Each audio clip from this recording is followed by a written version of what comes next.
Boa noite, queridos irmãos. Pai seja convosco.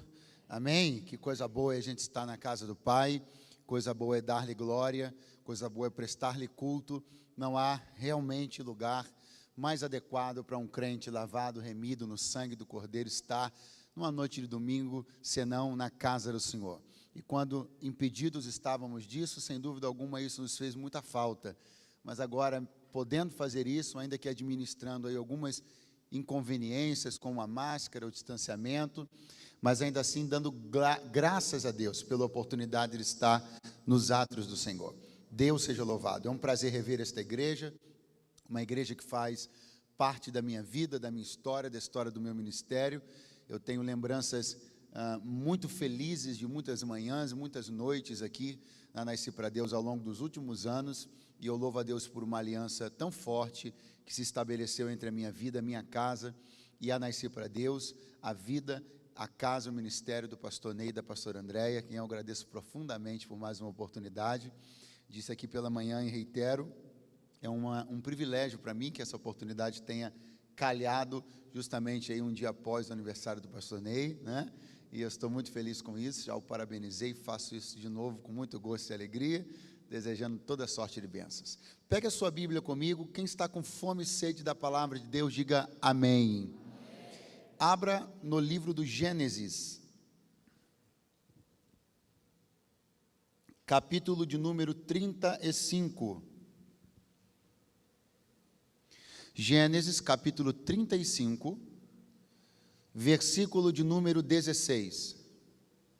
Gênesis, capítulo 35, versículo de número 16. Os que encontraram podem dizer, eu amo a Bíblia. Está escrito, e partiram de Betel, e havia ainda um pequeno espaço de terra para chegarem a Efrata, e deu à luz Raquel, e ela teve trabalho no seu parto. E aconteceu que, tendo ela trabalho no seu parto, lhe disse a parteira, não temas, porque também este filho terás. E aconteceu que, saindo-lhe a alma, porque morreu, ela chamou o seu nome Benoni, mas seu pai chamou-lhe Benjamim. Agora, por favor, vamos a um texto do Novo Testamento, primeira epístola aos Coríntios, capítulo 15 e versículo 8. Primeira epístola de Paulo aos Coríntios, capítulo 15, versículo 8. Glória a Deus. Glória a Deus. Está escrito, e por derradeiro de todos, apareceu também a mim, como a um nascido fora do tempo. Quantos podem dizer amém?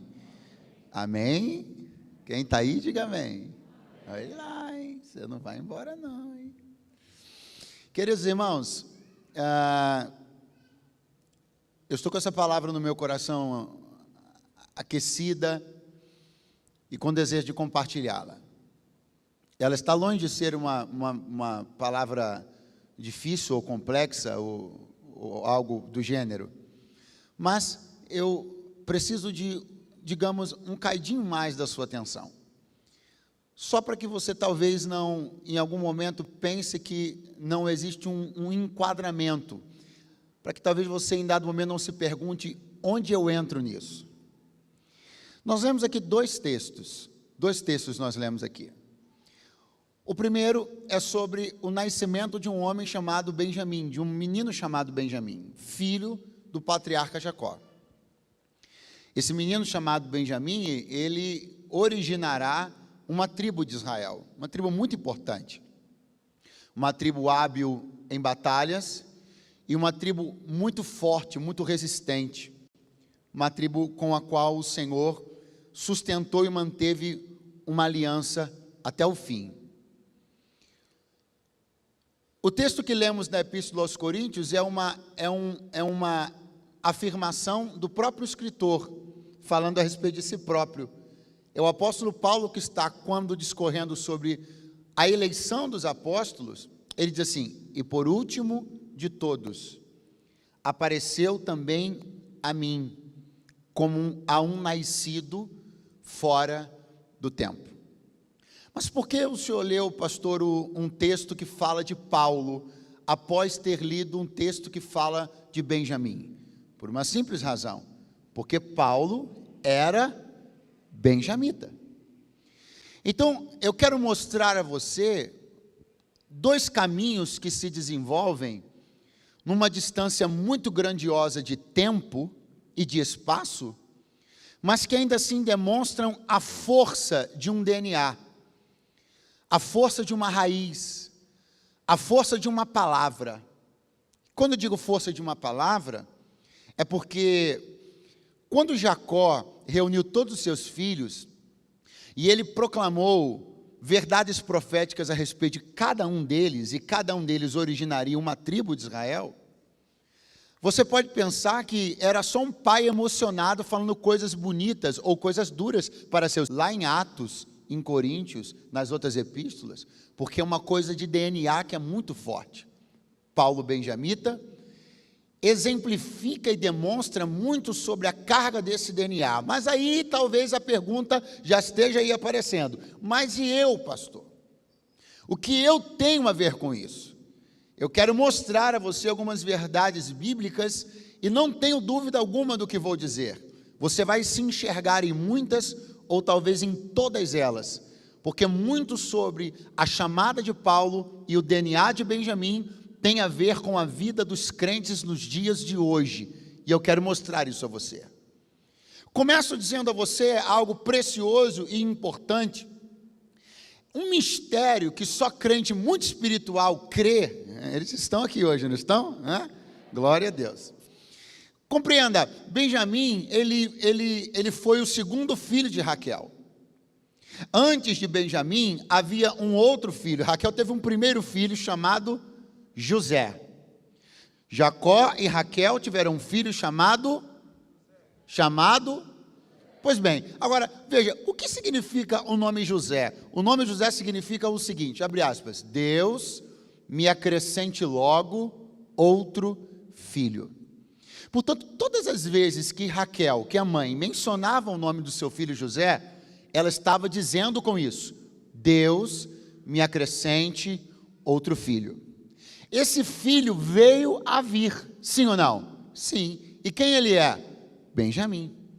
Então compreenda que existe algo no mundo espiritual, algo profético acontecendo nessa história e que também está acontecendo agora. Também aconteceu comigo, aconteceu com você e continuará acontecendo conosco. O que Raquel, ou melhor, o que as pessoas ao redor de Raquel não sabiam, é que todas as vezes que Raquel simplesmente chamava José para qualquer coisa, para almoçar, para ir para a escola, para tomar banho, quando ela mencionava o nome de José, ela trazia consigo um rogo, que venha logo meu outro filho. Ele não tinha nem nome ainda, mas isso também não tem problema, porque nós estamos vendo na Bíblia que é possível ser chamado até mesmo antes de ser nomeado. O nome de Benjamim nem tinha aparecido na Bíblia, mas Raquel já o chamava, já o invocava, já o desejava. Eu quero que você abra o seu entendimento espiritual e profético para compreender algo esta noite. Podem haver lugares e situações exatamente agora, exatamente na próxima semana, aonde o nosso nome ainda não é nem mesmo conhecido, mas já está sendo chamado. Aonde o nosso nome ainda nem foi citado, mas alguma circunstância já clama pela sua presença lá. Há uma chave que Deus entregou a você, um código que Deus entregou a você, algo que você fará nesse tempo por alguém, para alguém, em algum lugar. Eles nem sabem seu nome ainda, mas já estão orando para você chegar lá. E eu vim profetizar de Deus, que onde você for convocado e tiver algo de Deus a fazer, você vai aparecer lá para cumprir todo o propósito e todo o desígnio do Senhor. Benjamim foi chamado sem ser citado. Ele foi chamado sem que antes, mesmo antes de que seu nome tivesse sido mencionado. Pois bem, a mãe engravidou. Querido, por favor, retoma o retorno como estava no início aqui, para você ajudar o pregador a conseguir até o final, tá bom? Então veja, como é, eu prometo que eu não vou gritar muito, vou tentar pelo menos, tá? Mas eu vou me esforçar para não gritar muito. Então veja, Quando Raquel, a mãe do Benjamim, engravidou, o pai decidiu fazer uma viagem. E eles começaram essa viagem, e num dado momento dessa viagem, a Bíblia diz que Raquel começou a passar muito mal. Ela começou a passar mal, e o fim da coisa é que ela acaba tendo seu filho, preste atenção, em circunstâncias absolutamente dramáticas. O nascimento de Benjamim envolve circunstâncias dramáticas. Diga comigo, circunstâncias dramáticas. Circunstâncias doloridas, circunstâncias pesadas. É uma história difícil de contar. É uma história difícil de lembrar. É uma história difícil de mencionar. Aí quando eu relembro junto com você o texto que lemos, o segundo texto que lemos juntos, veja o que diz o apóstolo Paulo sobre o seu nascimento apostólico. Ele diz: e por último de todos apareceu também a mim, como a um nascido fora do tempo. Inclusive em algumas versões vai aparecer como a um abortivo. Paulo está falando sobre o nascimento apostólico, espiritual, sim. Mas perceba como ele está reproduzindo a mesma dramaticidade de nascimento que teve Benjamim lá em Gênesis. É agora que eu chamo a sua atenção para perceber o quanto isso se parece com tantas histórias representadas aqui. Coisas que nós queríamos deixar lá atrás. Circunstâncias dramáticas, tristes, pesadas, que nós queríamos esquecer. Alguém aqui não gostaria de ter um capítulo tão dramático lá atrás? Alguém aqui não gostaria de que o útero do seu nascimento, a circunstância em que nasceu, a casa em que nasceu, ou a família em que nasceu, tivesse toda a carga que envolve? Mas eu quero que você entenda algo esta noite aqui. Não é apenas a respeito das circunstâncias que você nasceu, de como as coisas começaram, até porque se tem uma coisa que Deus é especialista em fazer, é pegar gente cujos nascimentos e começos foram dolorosos, dramáticos, e erguer essas pessoas com poder nesse tempo. Aí eu queria que você levantasse a mão mais alto que você pudesse e cresce numa palavra que eu vim de Deus profetizar. Você pode ter uma história triste para contar, você pode ter capítulos que você queria esquecer na história da sua vida, mas tal qual Benjamim, tal qual Paulo, normalmente quem é nascido debaixo do drama é levantado debaixo da honra. Oh, tem alguém para crer comigo nesta palavra na noite deste dia? Benjamim não era o primeiro, nem o segundo, nem o terceiro, nem o quarto, nem o quinto, nem o sexto, nem o sétimo, nem o oitavo, nem o nono, nem o 10º, nem o 11º. Ele foi o 12º filho de Jacó. Ele foi o último. O que o apóstolo Paulo fala sobre o seu nascimento apostólico? E por último, de todos apareceu também a mim. Parece que a tribo de Benjamim tem uma marca, ela sempre chega por último. Só que existe um detalhe: Benjamim foi o último a nascer, mas sobreviveu até o final. Paulo foi o último apóstolo, mas foi o maior de todos eles. Você perdeu uma chance boa, hein? Vou te dar outra chance. Benjamim foi o último a nascer, mas a tribo dele permaneceu até o final. Paulo foi o último a ser apóstolo, mas foi o apóstolo dos gentios, o doutrinador, o legislador da graça. Não é sobre quando você chega, é sobre até onde você permanece. Eu tenho de Deus uma palavra para alguém que está pensando que está atrasado, alguém que está pensando que perdeu o carro, alguém que está pensando que não dá mais tempo. Você pode ter acabado de chegar, mas isso não determina até onde você vai. Você vai chegar longe. Aleluia. Oh, glória a Deus. Muitas vezes os primeiros não permanecem. Muitas vezes os primeiros não se estabelecem.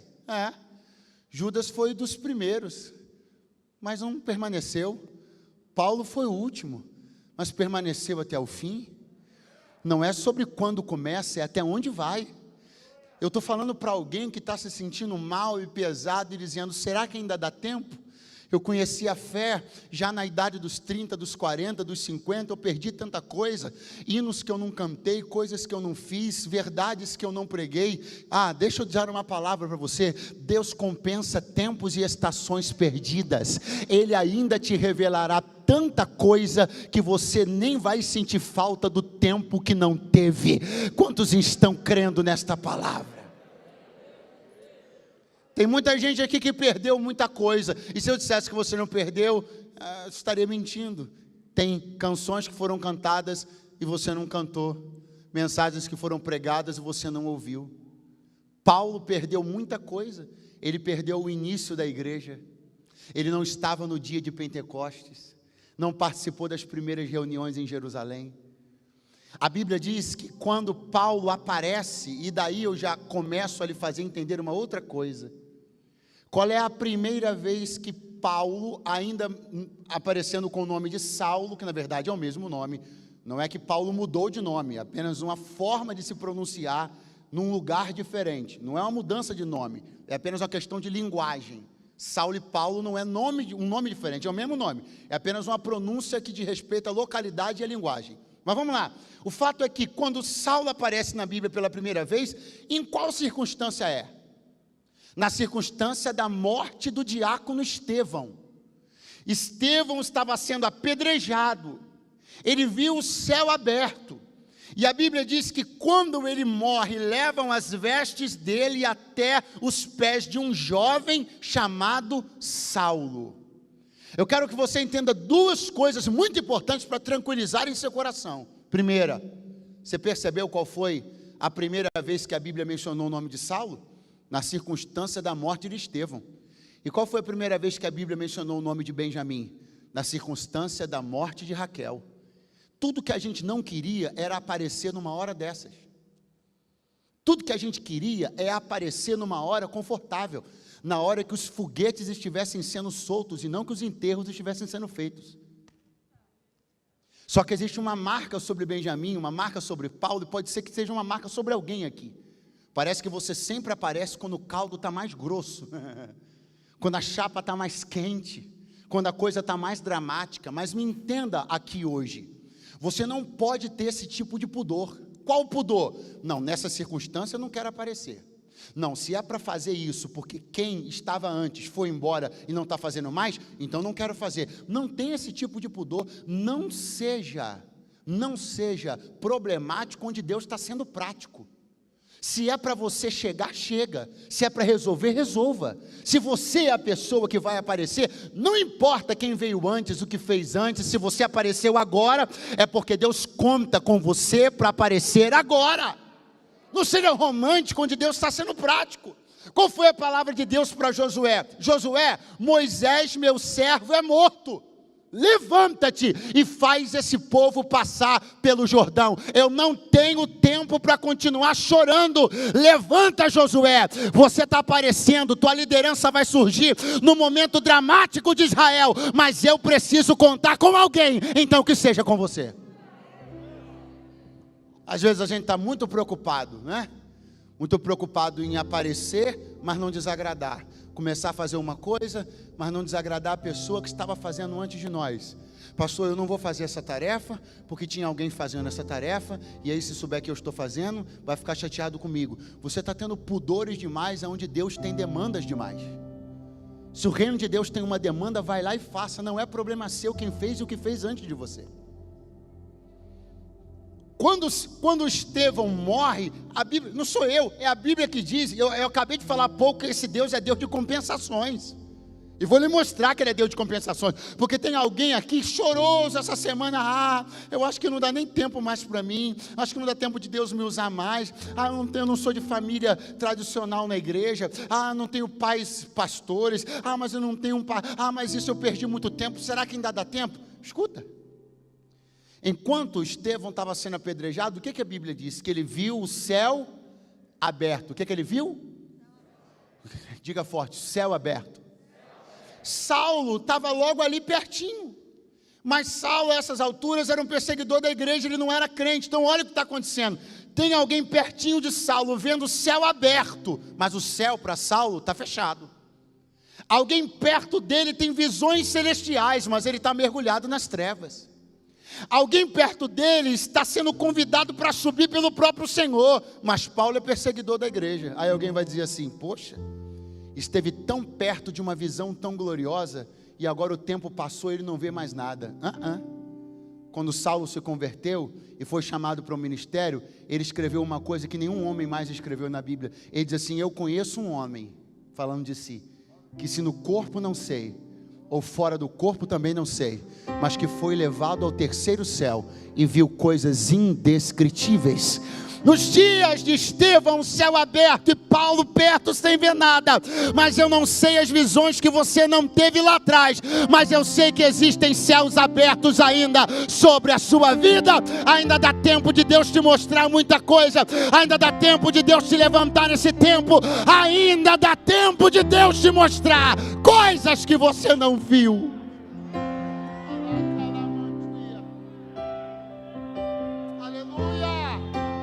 Estende a mão sobre a vida de alguém e diga: esse Deus é Deus de compensações.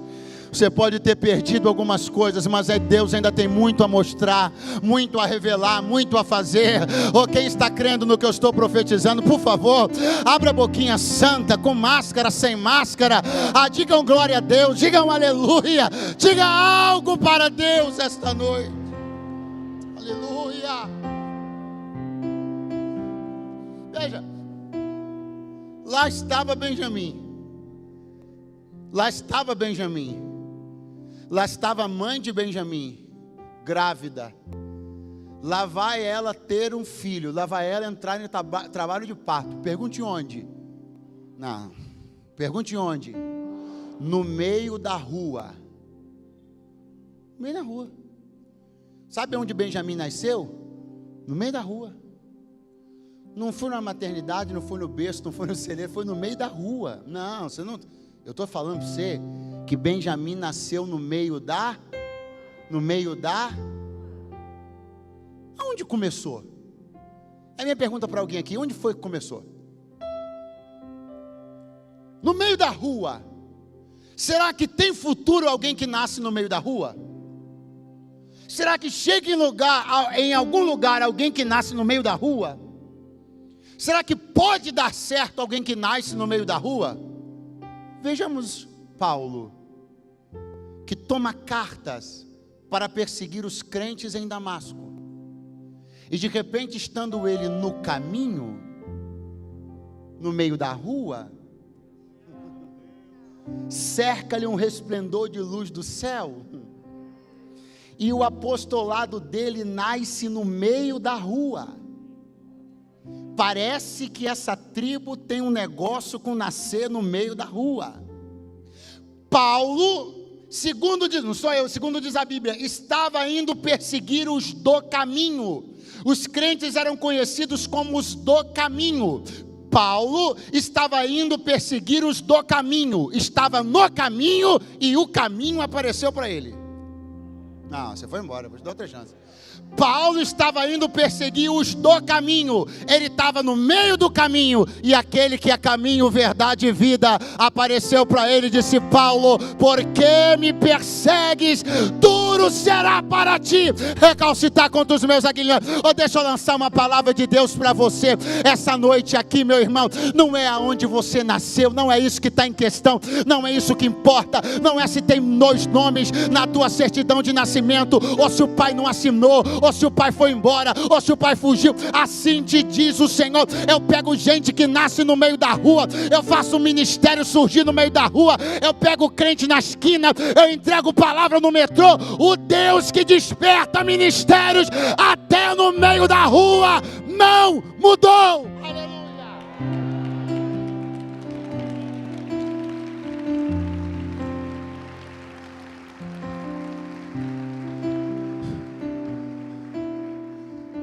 Você sabe o que a Bíblia diz? Que Benjamim nasceu no meio da rua. Faltava pouco para eles chegarem em Efrata. Faltava pouco para eles chegarem em Belém. E de onde eles tinham partido? De Betel. Então preste atenção, Benjamim nasceu entre Betel e Belém. Betel é casa de Deus, Belém é casa do pão. Não teria sido melhor ter nascido em um ou em outra? Não teria sido melhor ter nascido na casa de Deus? Não teria sido melhor ter nascido na casa do pão? Eu tenho uma palavra aqui para quem não nasceu na casa de Deus. Eu tenho uma palavra aqui para quem não nasceu na casa do pão. Eu sei que você queria ter nascido em Betel. Eu sei que você queria ter nascido em Belém. Mas você nasceu no caminho. Você começou, não foi em nenhum lugar e nenhum outro. Mas olha o que Deus está fazendo agora. Porque, meu irmão, guarde uma coisa no seu coração. Não é onde você nasce, é de quem você nasce que muda as coisas. Jesus falou para um príncipe, para um doutor da lei. Jesus falou para ele: você é um mestre na lei e não conhece essas coisas? Porque Jesus tinha dito para ele: necessário te é nascer de novo. Aí ele disse: como é que eu vou voltar para a barriga da minha mãe e nascer de novo? Jesus disse: como é que tu és príncipe de Israel e não sabes essas coisas? Deixa eu te explicar. Necessário te é nascer da água e do Espírito. Não é na água e no Espírito, é da água e do Espírito. Pastor, melhore com todo prazer. Tem gente que nasceu na igreja, mas não nasceu da igreja. Pode contar a história para sensibilizar quem ele quiser. Ah, eu andava engatinhando debaixo dos bancos da igreja. Eu quero saber se tu nasceu da água e do Espírito. Porque filho de crente não é crentinho. Deus me trouxe aqui para dizer uma coisa para você que nasceu na igreja. Faz o favor de nascer da igreja também, da água e do Espírito Santo, porque carteirada de membro antigo não leva ninguém para o céu. E para você que não nasceu na igreja, nasce da igreja e tu também chegarás na eternidade. Ou quem pode glorificar ao nome do Senhor?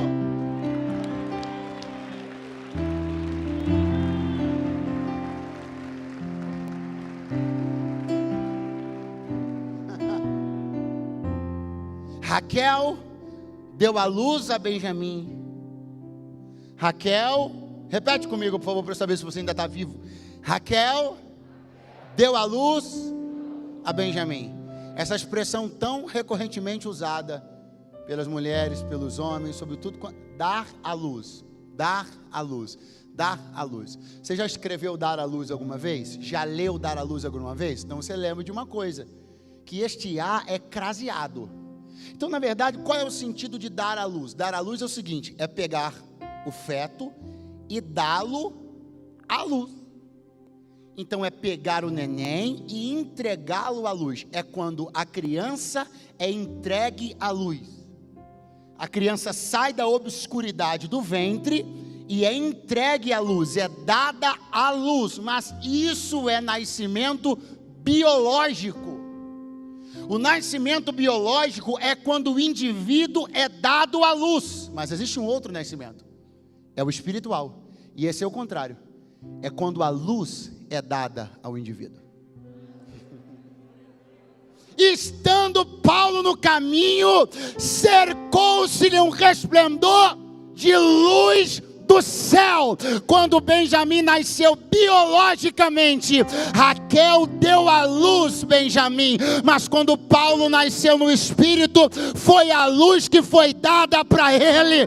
Quando a luz chegar, tu nascerás para Deus. Quando a luz chegar, tu nascerás da água e do Espírito. Seja envolto por luz, revolucionado por luz, tocado por luz, tomado por luz.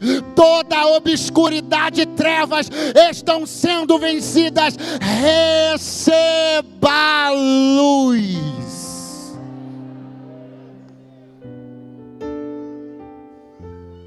Ainda bem que não parou no nosso nascimento biológico.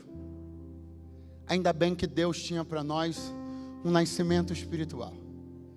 Ainda bem que se no nascimento biológico nós fomos dados à luz, no nascimento espiritual, a luz foi dada a nós, e está brilhando, e vai brilhar, e vai romper trevas, e vai te fazer vencer medos, e vai te dar o poder e a capacidade de irradiar essa luz sobre outras pessoas, e vai ganhar e tomar todos os cantos, e vai romper e vencer todos os muros, e te levará a lugares altos, e revelará em você um espírito de graça e de poder.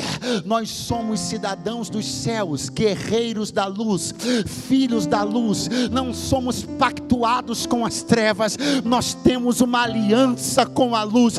Eu profetizo sobre a tua vida que na noite deste dia vai brilhar tão forte a luz do Espírito sobre você, que você vai sair daqui irradiando graça, favor e temor do Senhor. Quem crê, por favor, diga alguma coisa para glorificar o nome do Santo de Israel.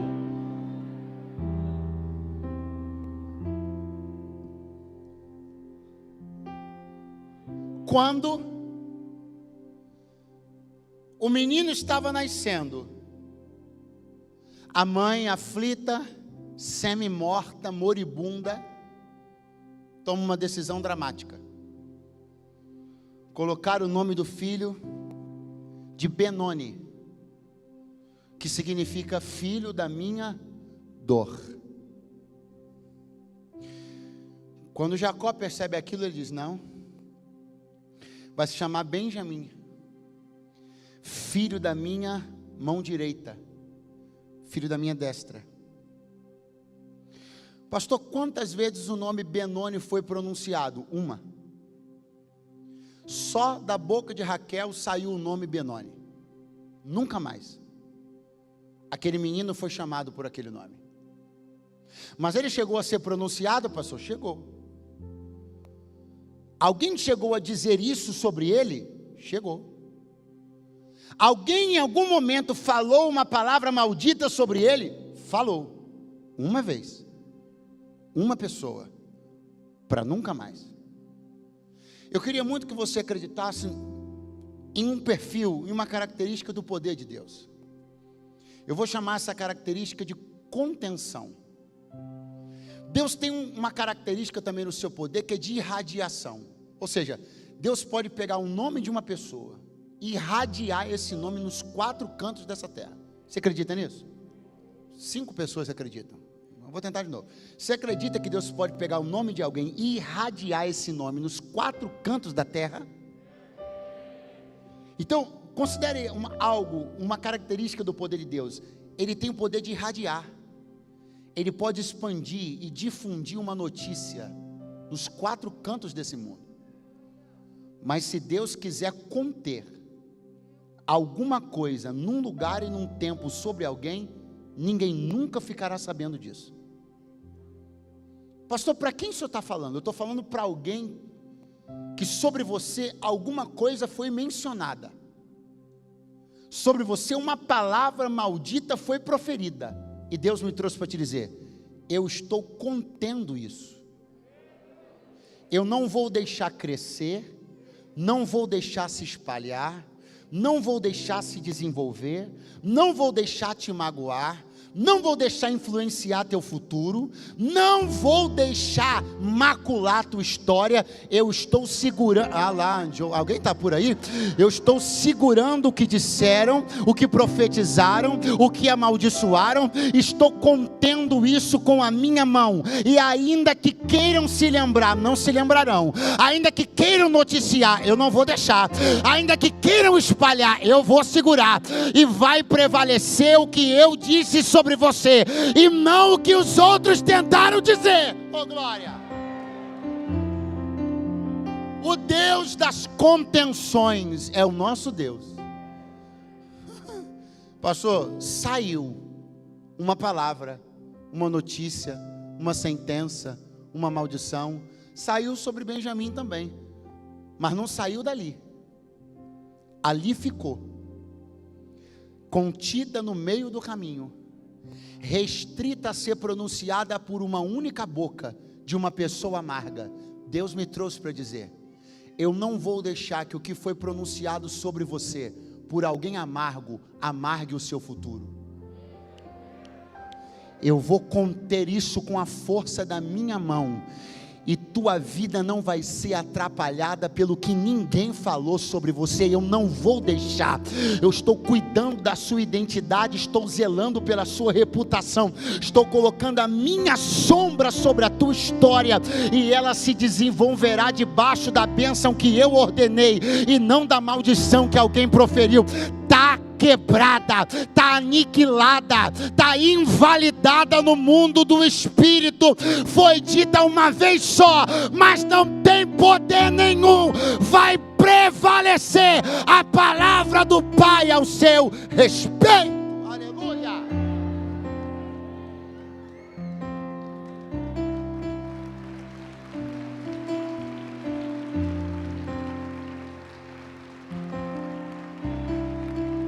E o que foi que o pai disse? O pai disse assim: vai ser Benjamim, filho da minha mão direita. Filho da minha mão? Filho da minha mão? Quem é Benjamim? O filho da mão? O filho da mão? Preste atenção. Isso é sobre quem, melhor, isso é sobre de quem Benjamim é filho. Filho da mão? Filho da mão? Isso não tem nada a ver com ele. É sobre o pai dele. Filho da mão? Filho da mão? Sabe uma das coisas mais curiosas que eu já vi na Bíblia, na minha vida? A tribo de Benjamim tornou-se uma tribo muito hábil. Eles eram capazes de acertar coisas de longe. Mas você sabe o que a Bíblia diz sobre eles? Eram canhotos. Ele era filho da mão direita, mas trabalhava com a esquerda. Porque o que você precisa entender é que algumas inversões às vezes acontecem. Você não tem obrigação de reproduzir a história do seu pai. E antes de que você me acuse, eu não vim aqui fomentar que você desonre teu pai e tua mãe, mas vim dizer para que você honre Deus e o que Ele plantou no teu coração. Sabe por que algumas coisas não estão dando certo? Porque você é canhoto. Mas como você é filho da mão direita do teu pai, você está querendo ser destro também. E aí a tua assinatura de vida está tortuosa, porque você está assinando com a mão errada. Você está tentando ser uma coisa que Deus não te chamou para ser. Você está tentando desenvolver uma carreira, porque seu pai, aí quem disse que você tem que ser também? Deus me trouxe aqui para tirar um peso de cima das suas costas. E se na unção do Espírito eu conseguir fazer isso, vou para casa em paz e feliz. O que eu vim de Deus aqui dizer é: você não tem obrigação de reproduzir a história de ninguém, faça a sua. Pastor, mas isso não será desonrar o meu pai e minha mãe? Não. E se alguém te ensinou assim, em outro tempo da sua vida, porque aqui eu tenho certeza que você não aprendeu isso. Se alguém te ensinou assim em outro tempo da tua vida, te ensinou errado. Não se honra pai e mãe reproduzindo mecanicamente a história deles. Não se honra pai e mãe reproduzindo sistemática, automaticamente a história deles, a carreira deles, o desejo deles, a história deles, o que eles querem. Eu posso ser filho da mão direita, mas posso ser o ascendente de uma tribo de mão esquerda, porque o que Deus tem para o meu pai pode não ser o que Deus tem para mim. A forma do meu pai guerrear foi uma, a de eu guerrear é outra. O que ele fez em prol do reino fez de um jeito, Deus pode ter me chamado para fazer de outro, e eu vou fazer isso sem culpa de ultrajar a história dele, porque eu estou escrevendo a minha e estou honrando Deus que me chamou e chamou ele também. Então a palavra esta noite para você aqui é: se desobrigue, porque Benjamim era filho da mão direita, mas não quis girar funda como destro, porque ele era canhoto. Sabe por que tem alguém aqui que não está acertando? Porque você está tentando com a mão errada. Por que você não experimenta girar a funda com a mão certa? Fazendo do jeito que Deus te mandou fazer, e não apenas tentando reproduzir uma cartilha de família. Por que você não acredita nos sonhos que Deus tem plantado no seu coração? Por que você tem tanto medo de decepcionar seus pais, e em nome disso você está coibindo e inibindo o desenvolvimento de uma história sua? Por que você insiste numa carreira que você não tem vocação? Só para honrar os seus pais?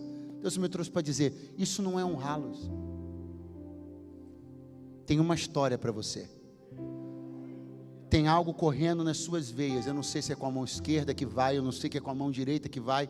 O que eu sei é o seguinte: faça do jeito que Deus chamou você para fazer, nem mais, nem menos, nem diferente disso. Faça exatamente o que Deus plantou no seu coração. Acredite que o que Deus planta, Ele se encarrega de regar, de fomentar, de viabilizar, de enviar o recurso, de mandar o jeito de ser feito. Não tenha medo. Deus mandou dizer para alguém: tu não vai ficar desamparado, você não vai tentar sozinho. Mas a minha família vai parar de me apoiar. Até eles começarem a ver dar certo. Quando eles começarem a ver dar certo, eles vão dizer: Deus é com aquele menino, Deus é com aquela menina, Deus é com ele, Deus é com ela. Ele não fez o que a gente queria, fez o que Deus queria, e Deus foi com ele. Aleluia! Estende a mão sobre alguém e diga para ele: Deus é contigo. E diga: Ele continuará contigo enquanto você fizer as coisas do jeito dele. Quem me ouve, diga glória a Deus. Eu já encerro dizendo para você que, tal qual Paulo, que fez uma das declarações mais fortes, mais emocionantes, algumas na verdade ele fez. Certa vez ele disse: o bem que eu quero fazer eu não faço. Mas o mal está toda hora me cercando. Ele disse certa vez: miserável homem que sou, quem me livrará do corpo desta morte? Estas são declarações de alguém que reconhece a existência de uma guerra dentro de si, entre o bem e o mal, a santidade e a promiscuidade, a luz e as trevas. O miserável homem que sou, quem me livrará do corpo desta morte? Quando Paulo fala sobre isso, ele fala tanto com a gente, pelo menos comigo. Não sei se tem alguém aqui que não tem guerra nenhuma, né? Só faz o bem o tempo inteiro, nunca teve vontade de apertar o pescoço de alguém, né? Umas pessoas assim que tomam uma face, oferece a outra, aí depois oferece a nuca também, se precisar, não sei, talvez. Mas para gente normal como eu, não angelical como você, mas normal como eu, é um acalento a gente ler o apóstolo Paulo dizendo: o bem que eu quero fazer eu não faço. Tem uma guerra acontecendo aqui dentro de mim. Diga guerra. Muito fraco, diga guerra. Diga: existem dois territórios. Não, muito fraco, diga: existem dois territórios dentro de mim, brigando por espaço. Um quer dominar o outro. Eu concluo dizendo para você uma coisa muito interessante. A tribo de Benjamim, ela se estabelece no sul da terra prometida entregue pelo Senhor. Um território pequeno, ok? Eu disse que é um território pequeno. A tribo de Benjamim não é grande, seu território também não é grande. Mas embora seja um território pequeno, esse território compreende cidades como Betel, Jerusalém, Jericó, Mispá. Não é um território pequeno, pastor? É pequeno, mas veja o que tem dentro. Às vezes existem territórios enormes e vazios. Às vezes existem territórios pequenos e notáveis. Não é sobre a extensão, é sobre o conteúdo, você me entende? O deserto do Saara também é muito grande, mas não deixou de ser deserto. Existem pequenos jardins que têm um poder de vida enormes. Pare de se preocupar tanto com o tamanho, se preocupe mais com o conteúdo. Tem alguém vivo lá atrás. Benjamim se estabelece entre cidades marcadas por imoralidade e adoração. Quando eu falo de moralidade, eu falo de Gibeá. Quando eu falo de adoração, eu falo de Jerusalém. Na mesma Benjamim que havia a Gibeá dos promíscuos, havia Jerusalém dos adoradores. Olha que loucura. Compreendida no território de Benjamim estava a Gibeá da desgraça, da promiscuidade, a Gibeá onde tantas coisas terríveis, onde gente ruim fez coisa ruim. Dentro de Benjamim tem um território de Gibeá, onde o mal é praticado, mas dentro de Benjamim tem Jerusalém, onde Deus é invocado. Eu não sei se você compreende o que eu quero dizer. Eu volto a lembrá-lo sobre Paulo dizendo: o bem que quero fazer eu não faço. O que eu queria era o tempo inteiro estar em Jerusalém. mas Gibeá está me chamando o tempo inteiro também. Miserável homem que sou, quem me livrará dessa Gibeá? Quando eu poderei plantar meus pés para sempre em Jerusalém? Eu estou aqui falando para pessoas cuja vida tem pendulado entre Gibeá e Jerusalém. Um dia santidade, um dia promiscuidade, um dia pensamentos de paz e de vitória, outros dias de mal e de derrota. Um domingo você quer ser crente, uma sexta você quer ser baladeiro. Dentro de Benjamim existe um pêndulo entre Gibeá e Jerusalém. Gibeá e Jerusalém. Mas eu vim de Deus aqui liberar uma palavra. Alguém lá atrás levantou a mão. Eu vim de Deus aqui liberar uma palavra. Você vai subir ao Monte Santo do Senhor. Você vai subir para Sião de Deus, para Jerusalém do Senhor, aonde está o templo e onde está o altar do Deus vivo. E sabe qual é a boa notícia? Você nunca mais vai descer a Gibeá. Deus me trouxe para dizer que você está se mudando definitivamente para a terra da adoração. Não haverá mais pêndulo, não haverá mais instabilidade, não haverá mais dualidade. As lutas permanecerão sim, as guerras continuarão sim, mas pés em Gibeá nunca mais. O território predominante da tua vida é a Jerusalém do teu Senhor. Tu foste marcado para o altar da adoração, Benjamim. Assim te diz o Senhor: sobe o Monte Santo de Sião.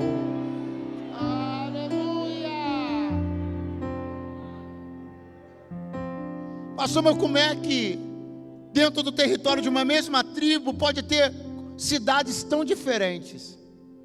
Não é difícil entender. A história das cidades explica o porquê elas são daquele jeito. Olha para mim. Você sabia que Jerusalém, enquanto cidade, ok? Enquanto cidade, enquanto território, ela poderia ser tão ruim quanto Gibeá? Podia. Porque ela sofria do mesmo mal que Gibeá. Diga forte: estrangeiros. Sabe por que Jerusalém se tornou o que se tornou? Porque Davi não tolerou a presença dos jebuseus. Sabe por que Gibeá se tornou o que tornou? Porque houve condescendência com os estrangeiros que estavam lá. Então o futuro de cada uma das cidades foi decidido por quem se permitiu permanecer lá. Você está querendo, você está afim realmente de se decidir definitivamente por Jerusalém? Então expulsa os jebuseus.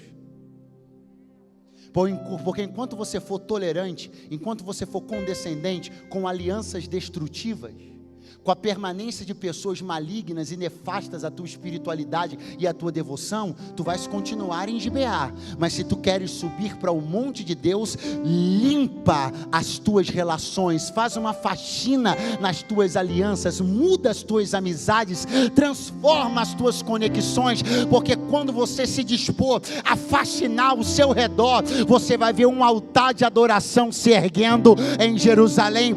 A diferença estabelecida na decisão: se você mantiver as más relações, vai viver Gibeá, mas se mandar as relações ruins para fora, vai viver um tempo de Jerusalém. Quando Davi tornou-se rei de Israel, ele foi lá em Jerusalém e olhou e disse assim: é aqui que isso aqui vai ser cidade de Deus, isso aqui vai ser coisa do Senhor. Só que para essa Jerusalém ser aquilo que eu quero, que Deus quer, eu vou ter que tirar a gente que está aqui, que não deveria estar. Aí Davi vai e passa por um túnel subterrâneo e entra com seus homens valentes dentro da cidade de Jerusalém e expulsa os jebuseus que estavam lá. E ali ele constrói a cidade de Davi. Ali no Monte Sião será erguido depois o templo de adoração ao Deus vivo. E Jerusalém só foi o que foi porque não ficou quem não podia ficar. Eu tenho uma pergunta hoje para fazer. Você quer que o pêndulo pare? Você quer que a instabilidade da tua vida pare? Você quer subir o Monte Sião para não descer nunca mais? Então você vai ter que quebrar algumas alianças. Você vai ter que deixar alguns lugares. você vai ter que convidar gentilmente algumas pessoas a se retirarem da sua vida. E se elas não atenderem a gentileza, expulse elas. Porque é a tua vida, a tua santidade e o céu que estão em questão. Você não pode negociar esse tipo de coisa. Relações e alianças não se negociam, porque você está falando do teu futuro eterno. Fique de pé do seu lugar nessa noite.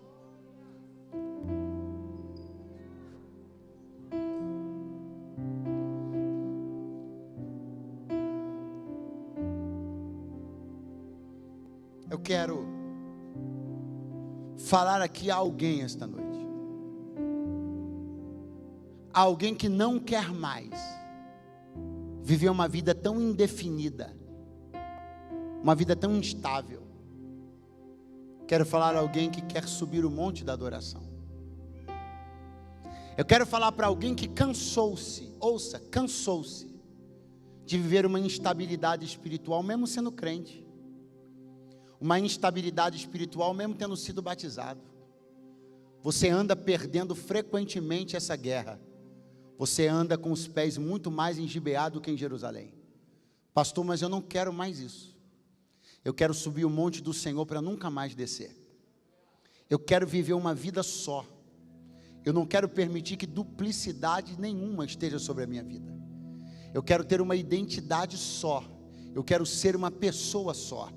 Eu quero que o meu coração seja inteiro do Senhor. Coloque a mão sobre o teu coração agora. Porque primeiramente eu estou falando aos salvos. Primeiramente eu estou falando àqueles que já são crentes em Jesus, mas andam perdendo frequentemente as guerras. Andam descendo constantemente para Gibeá e tem pouquíssimo frequentado Jerusalém.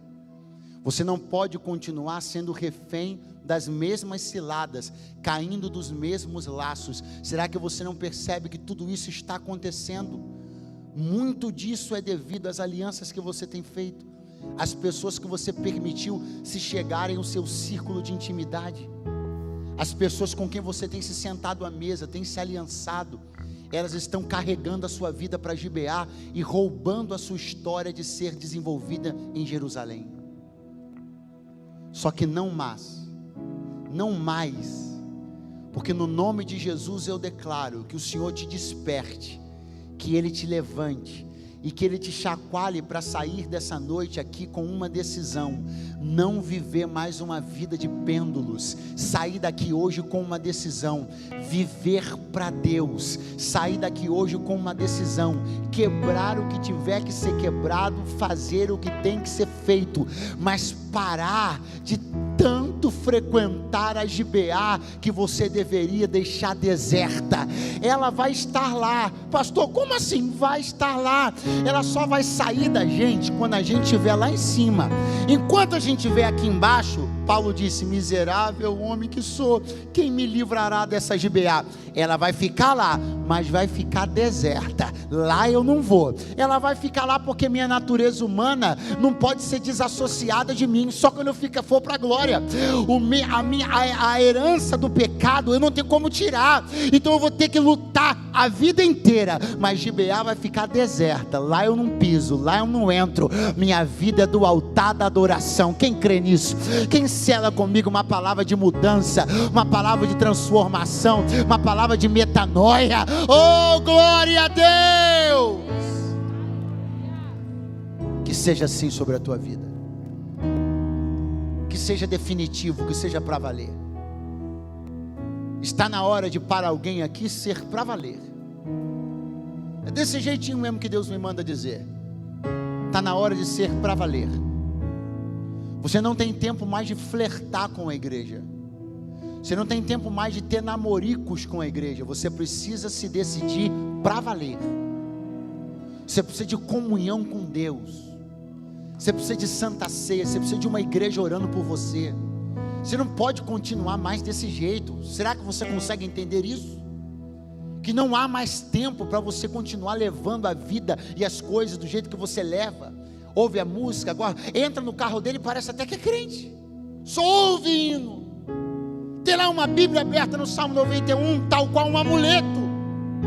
Mas a palavra de Deus não está na tua boca, ainda no teu coração, porque tu não pratica, tu não vive. Deus me trouxe para te dizer: está na hora da nossa aliança ser para valer. Eu tenho um plano a desenvolver na sua vida, na sua família. Eu vou fazer coisas grandes. Eu só preciso que você tome uma decisão certeira, uma decisão firme, uma decisão definitiva.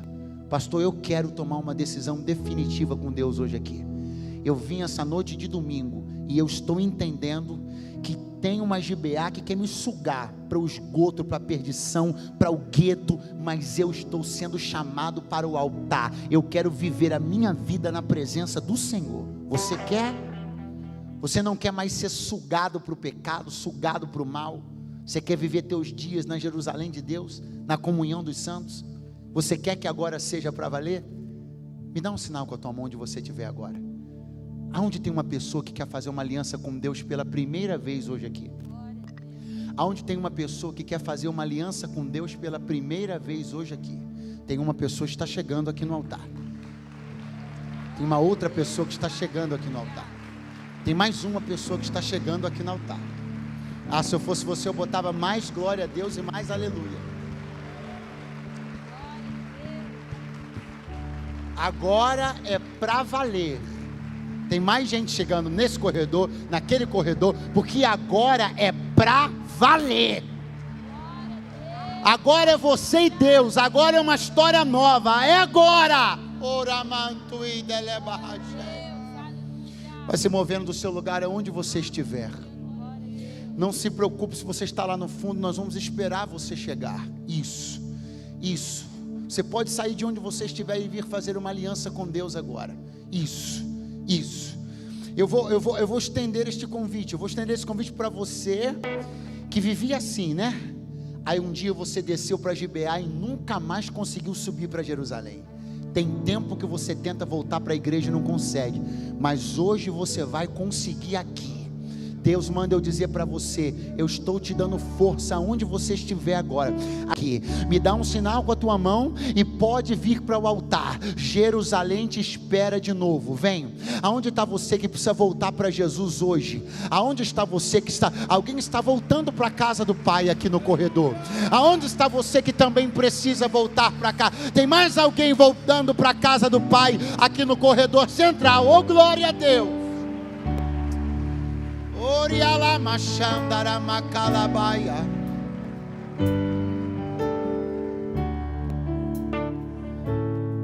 Você não percebe que a única coisa que poderia ter trazido você até esse lugar hoje era a saudade da presença de Deus? É óbvio que você não veio aqui por mim. É óbvio que você não veio aqui por um encontro social. Você veio aqui porque você tem saudade do Espírito Santo. Você veio aqui para beber um pouquinho daquela água que você sabe que é tão gostosa. Mas Deus me trouxe aqui para dizer para você: por que se satisfazer com conta-gotas, se uma fonte pode jorrar de dentro de você hoje? Vem matar a saudade de vez. Você não precisa vir aqui dar uma espiadinha, matar um pouquinho a saudade e voltar. Não. Vem matar a saudade de vez. Vem se jogar no altar como da primeira vez. O Senhor te espera. Sai do teu lugar agora. Você que precisa voltar para Jesus ainda e não saiu do teu lugar. Vem matar saudades do altar. Vem. Jesus está chamando você. Você sabe que o fogo que tem aqui, a graça que tem aqui, a glória que tem aqui, você não encontra em lugar nenhum. Você não encontra em terra nenhuma. Você não encontra em pessoa nenhuma. O Espírito Santo quer voltar a fazer morada no teu coração. Não recuses a voz do Espírito Santo. Quando ouvirdes a voz do Senhor teu Deus, não endureçais o vosso coração. Então, em nome de Jesus, é Deus quem está falando com você agora. Eu vou começar a orar. Glória a Deus. Tem alguém mais chegando aqui no altar?